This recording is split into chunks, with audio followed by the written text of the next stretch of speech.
বল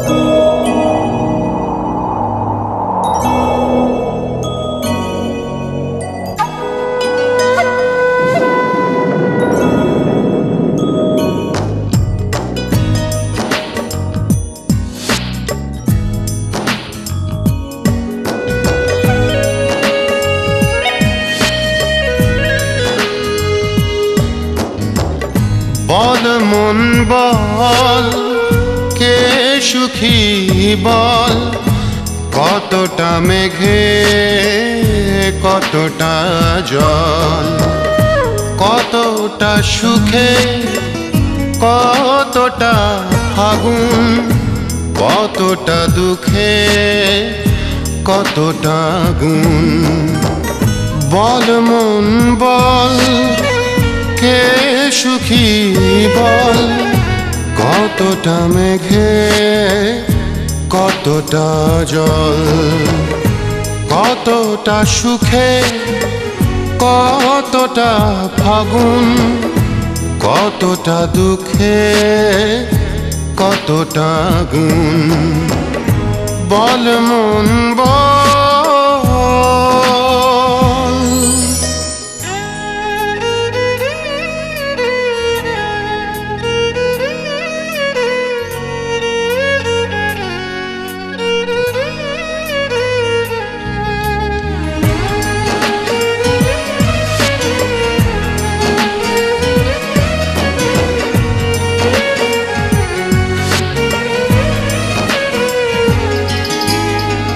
সুখ পাখি গেছে উড়ে চেনা পথ ভুল করে, আমি একা দূরে বহু দূরে।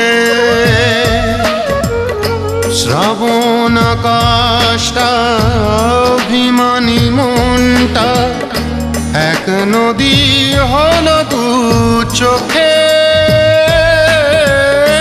কে যেন আমাকে একাকী রাখে।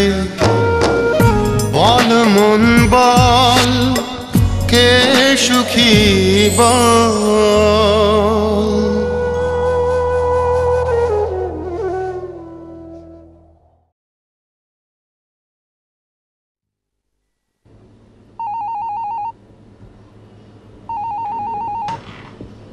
হ্যালো।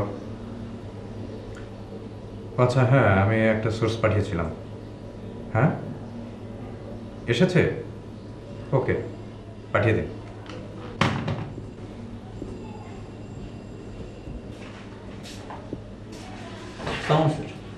বসো।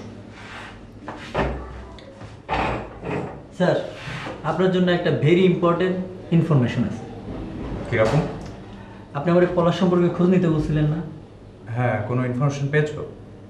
পাইছি স্যার, কিন্তু ইনফরমেশনটা আপনার শ্বশুরবাড়ির জন্য সুখবর না। কেন? স্যার, পলাশটা এখন আপনার শ্বশুরবাড়িতে আছে, আসলে ওটা তার নকল পরিচয়। কি বলছো? তুমি ঠিকঠাকভাবে খোঁজ খবর নিয়েছো? স্যার, আমি ওর গ্রামের বাড়িতে গিয়ে ওর সব খবর নিয়ে এসেছি। ওর বাবা জাফর উদ্দিনের সাথেও দেখা করে এসেছি। তাহলে এই ছেলেটা এলো কোত্থেকে? কেন এলো? ভুয়া পরিচয়ও আপনার শ্বশুরবাড়িতে আসছে সম্পত্তি আত্মসাৎ করার জন্য। আমি ওর ব্যাপারে সব খবরই নিছি। ওর আসল নাম হচ্ছে মামুন, আপনার শ্বশুরবাড়ির গ্রামেরই ছেলে, আর বেকার। আপনার ধরেন ও গ্রামের নেশাখোর ছেলেদের সাথে বেশি চলাফেরা করে আর কি। সাংঘাতিক ব্যাপার তো। তাহলে বিপ্লব ভাই যেটা অনুমান করেছিল সেটাই সঠিক। কিন্তু আমি একটা বিষয় বুঝতে পারছি না, এই ছেলেটা আমার শ্বশুরবাড়ির সমস্ত তথ্য জানলো কি করে? তো রীতিমতো ব্ল্যাকমেইল করছে। স্যার, ওরা এখনই অ্যারেস্ট করে ফেলাম। না না না, কি করবো সেটা আমরাই ঠিক করবো। আচ্ছা শোনো, তুমি সবসময় স্ট্যান্ড বাই থাকবে। যে কোনো সময় তোমাকে আমার লাগতে পারে, এবং পুলিশ সহ ওই গ্রামের বাড়িতে তোমাকে আবার যেতে হতে পারে। ওকে? ঠিক আছে স্যার, আপনি কল করলে আমি চলে আসবো। আমি জায়গা স্যার। হ্যাঁ ঠিক আছে, যাও। গেলাম। তাও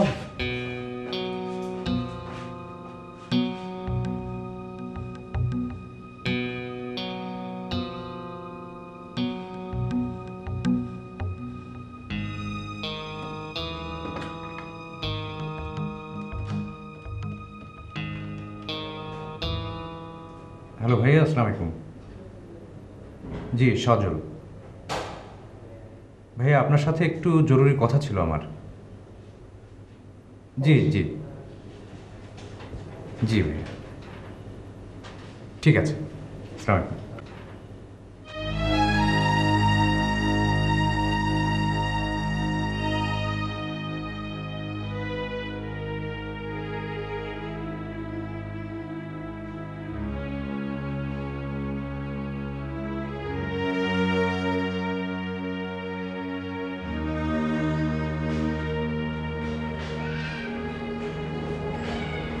দাদি, কিরে কিছু কবি? দাদি চলো আমরা গ্রামে ফিরে যাই।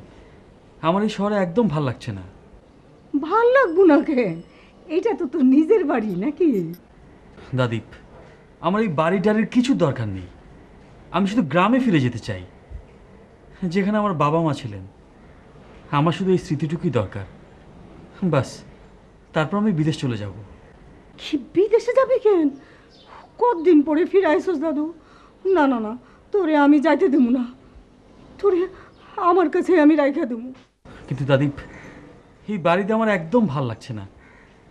কেউ আমার সাথে কথা বলে না, সবাই কেমন যেন আমাকে সন্দেহের দৃষ্টিতে দেখে। ও কিছু না দাদু, সবাই তোরে নতুন দেখতেছে তো, হে লেগাই। আর যেই ছেলে একবার হারিয়ে গেছিল, হে যে আমাকে মাঝে আবার ফিরে আইব, এটা কেউ ভাবতেই পারতেছে না। তুই রাগ করিস না দাদু। কিন্তু দাদি, তুমি আর কতদিন এই বাড়িতে থাকবে?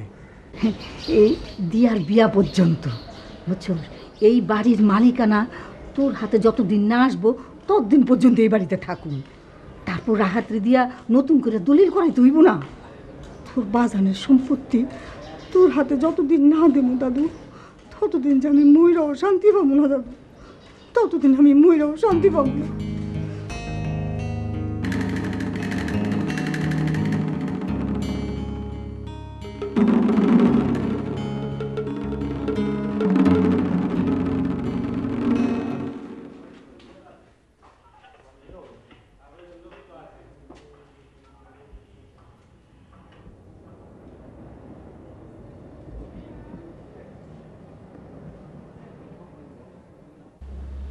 শোনো, এখন থেকে আমি যেভাবে বলবো সেভাবে কাজ করতে হবে, ঠিক আছে? বাড়ি আপনি সেন্টারে বসিয়ে দিন, কেউ যদি বাড়ির ভিতরে ঢুকতে না পারে, আর বাড়ি থেকে কেউ যদি বেরোতে না পারতে হবে। আর ওই ফটোগ্রাফার ছবি তুলেছে, ওনাকে বেরিয়ে আসতে বলেন, রুমটা সিল করে দিন। আছে আর লক্ষ্য রাখবেন, এই রুমের ভিতরে কেউ যদি ঢুকতে না পারে, সিলটা কেউ খুলতে না পারে, ঠিক আছে? আসুন।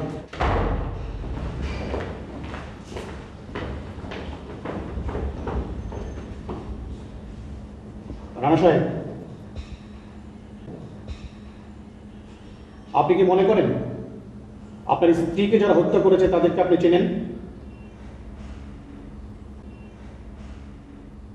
রানা সাহেব, ও আপনি বসুন বসুন প্লিজ।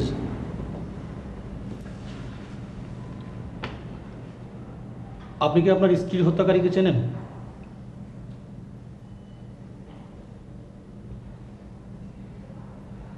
আচ্ছা,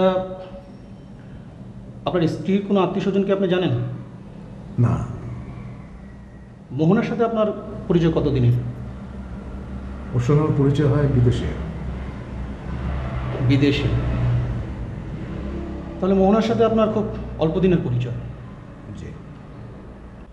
আপনি তো মোহনার ফ্যামিলি ব্যাকগ্রাউন্ড জানেন না, এমন একটা ভুল কি করে করলেন? দেখুন রানা সাহেব, আমরা বাড়ির কাজের লোকদের সাথে কথা বলে দেখেছি, মোহনাকে পরিকল্পিতভাবে খুন করা হয়েছে। আর এই ব্যাপারে আমরা আপনার মেয়ে নীলাকে সন্দেহ করছি।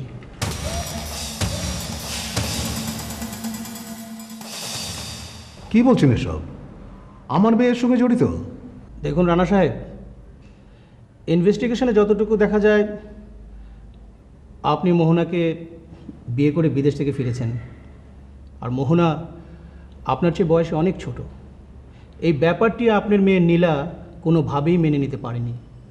তাছাড়া আমরা যতটুকু জেনেছি, আপনার মেয়ে নীলা খুবই উশৃঙ্খল, আজেবাজে ছেলে মেয়েদের সাথে তার মেলামেশা।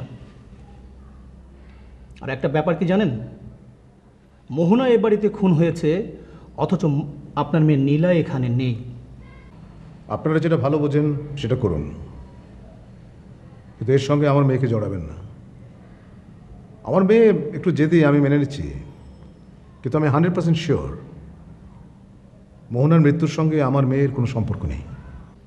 আচ্ছা, আপনি তাহলে জানেন মোহনাকে কে খুন করেছে? ও আরে, আমি কি করে জানবো? তাহলে আপনি কি করে নিশ্চিত হলেন আপনার মেয়ে নীলা এই খুন করেনি? দেখুন অফিসার, আমার মেয়ে গত 2 দিন যাবৎ বাড়িতে নেই। সে রাগ করে বাড়ি ছেড়ে চলে গেছে। This is the point.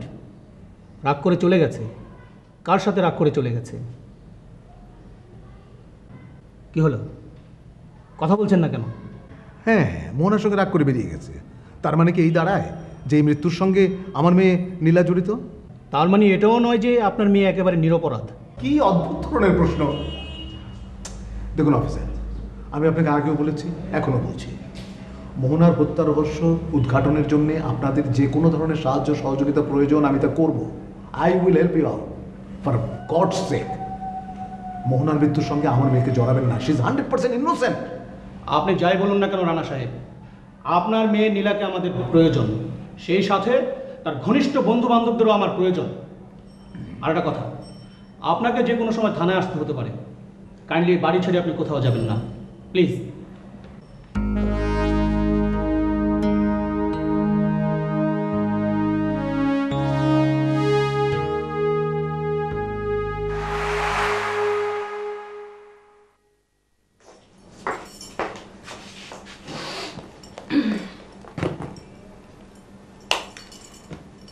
কোথায় গিয়েছিলে? শপিংয়ে। মিথ্যে কথা কেন বলছো? মিথ্যে বলছি মানে? তুমি তো শপিংয়ে যাও, তুমি কাউকে খুঁজতে গিয়েছিলে। কাকে? তোমাকে এসব কথা কে বলেছে? দেখো মোহনা, তোমার আমার বিয়ের পর থেকে তুমি আমার বা আমার সংসারের প্রতি যথেষ্ট মনোযোগী হওনি।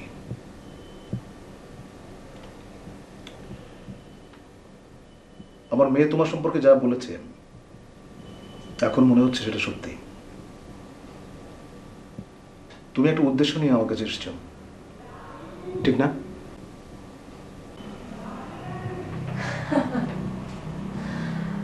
আচ্ছা, তুমি আমাকে ঠিক কি বোঝাতে চাইছো বলো তো? আমি অবশ্য জানতাম যে সব দোষ আমার ঘাড়েই শেষ পর্যন্ত পড়বে। তুমি কি চাইছো যে আমি এই বাড়ি ছেড়ে চলে যাই? সেটা সোজাসুজি বললেই পারতে যে চলে যাও। এত ঘুরিয়ে পেঁচিয়ে বলার তো কিছু নেই।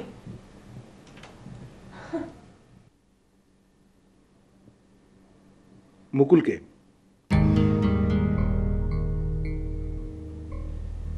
মুকুল? মুকুল? মুকুলকে?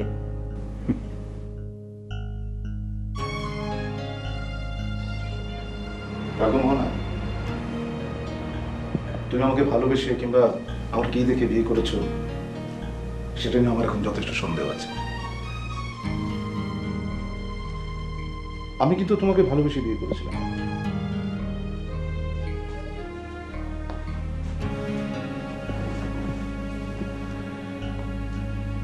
আমি তোমার কোনো ক্ষতি করবো না, সম্ভব হলে উপকারী করব। দেখো, তোমার জীবনের অতীতের কোনো ঘটনা বা কোনো দুঃখ যদি থেকে থাকে সেটা তুমি আমার সঙ্গে শেয়ার করতে পারতে, কিন্তু তুমি তো আমার সঙ্গে শেয়ার করোনি। এর অর্থ কি দাঁড়ায় জানো? এর অর্থ দাঁড়ায় তুমি আমাকে কোনো না কোনোভাবে ব্যবহার করার জন্যই আমার কাছে এসে সংসার করতে নয়। ছি, বলো, কথা বলছো না কেন? মোহনা, কথা বলছো না কেন? কথা বলো।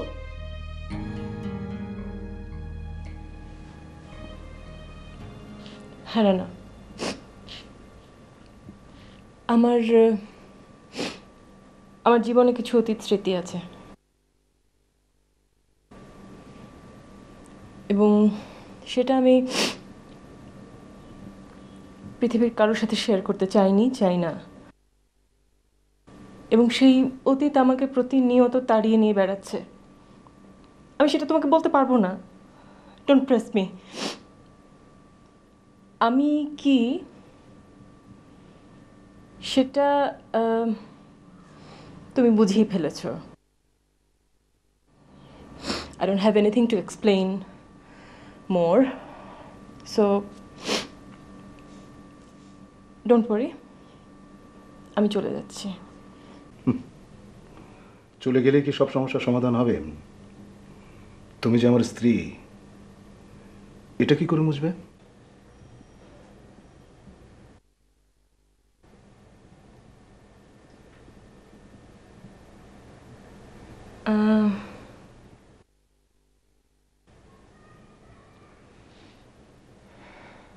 তুমি আমার ডিভোর্স লেটার পেয়ে যাবে।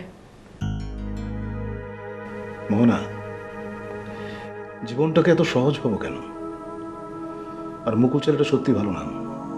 ও যে কোনো মুহূর্তে তোমার ভয়ঙ্কর ক্ষতি করে ফেলতে পারে। মুকুলের সাথে তোমার কথা হয়েছে? হ্যাঁ। মুকুল আমার ক্ষতি করতে পারে, তোমার কোনো ক্ষতি করবে না। কিছুক্ষণ আগেই বললে যে মুকুলকে চেনো না, আর এখন বলছো? হ্যাঁ চিনি, আমি মুকুলকে চিনি। মুকুলের জন্যই আমি তোমাকে বিয়ে করেছিলাম, কারণ আমার জীবনে নিরাপত্তার খুব প্রয়োজন ছিল রানা। আমি ভেবেছিলাম তোমাকে বিয়ে করলে মুকুল আমার আর কখনো কোনো ক্ষতি করবে না, ও কোনো সাহস পাবে না। কিন্তু এখন দেখছি তোমার সম্পত্তি পাওয়ার জন্য মুকুল আমার ক্ষতি করতে চাচ্ছে।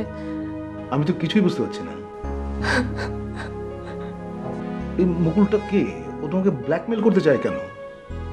আচ্ছা, মুকুল কি তোমার হাজবেন্ড? না। তাহলে?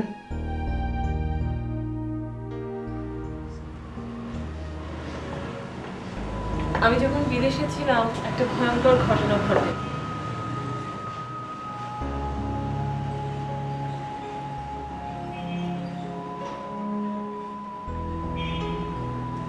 আমার রুমে একদিন এক বিদেশিনী খুন হয়।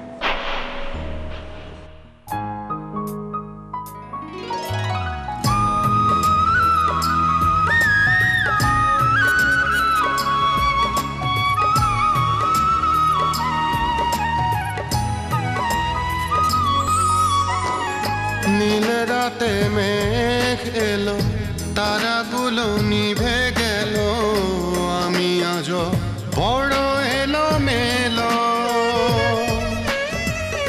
দক্ষিণ বাতাসটা কত চেনা মুখটা, ঝড় তোলে কেন এই বুকে? কে যেন আমাকে কাছে ডাকে। বল মন বল, কে সুখী বল? কতটা মেঘে কতটা জল, কতটা সুখে